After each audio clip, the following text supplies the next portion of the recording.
రెడీనా? ఫైటర్ శివ అనే సినిమా చూశాను భయ్య. చాలా రోజుల తర్వాత ఒక మంచి సినిమా చూశాను. ఒక మంచి కాన్సెప్ట్ అనమాట. నిజంగా ప్రభాస్ నిమ్మల్ అంట. డైరెక్షన్ అయితే అద్దరు కొట్టేశారు సార్. డైరెక్షన్ అంటే ఇలా ఉండాలి, సమాజానికి ఉపయోగపడే సినిమాలు తీయాలి, సమాజానికి ఒక మంచి మెసేజ్ అనేది ఇవ్వాలి. నిజంగా ప్రభాస్ నిమ్మల గారు నిజంగా డైరెక్షన్ అయితే చాలా బాగుంది భయ్య. అలాగే స్టోరీ కూడా చాలా బాగుంది.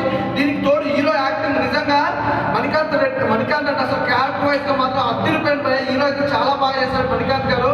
చాలా డిఫరెంట్ గా అనిపించింది తన క్యారెక్టర్ వైజ్ కానీ, అలాగే స్టోరీ పరంగా చూసుకుంటే కానీ నిజంగా సమాజంలో డ్రగ్స్ వల్ల ఎలా అవినీతి అనేది జరుగుతున్న దాని గురించి ఒక మంచి పాయింట్ తీసుకొచ్చారు. యూత్ ఎలా ఖరాబ్ అవుతుంది, డ్రగ్స్ వల్ల ఎన్ని కుటుంబాలు నాశనం అవుతున్నారన్న ఒక మంచి పాయింట్ తో పాటు, అలాగే ఒక ఆదర్శంగా అంటే ఒక హీరో ఒక మనిషిని తలుచుకుంటే ఏదైనా సాధించగలరని ఒక నిదర్శనంతో నిజంగా హీరో ఒక డైరెక్షన్ చేయాలన్న ఒక పాయింట్ తోటి ఒక అద్భుతమైన కాన్సెప్ట్ లాగారు. సినిమా చాలా బాగుంది. అలాగే సునీల్ గారి యాక్టింగ్ కానీ, అలాగే హీరో గారి యాక్టింగ్ కానీ, హీరో హీరోయిన్ మధ్య లవ్ ట్రాక్ కానీ, ఆ ఎమోషనల్ సీన్స్ కానీ, సాంగ్స్ కానీ, బ్యాక్గ్రౌండ్ మ్యూజిక్ కానీ, ఆర్ఆర్ కానీ, ప్రొడక్షన్ హౌస్ కానీ ప్రతి ఒక్కరు కూడా చాలా బాగుంది భయ్య. ఈ సినిమా అనేది ఖచ్చితంగా చెప్తున్నాను, సమాజానికి ఉపయోగపడే సినిమా తీశారు.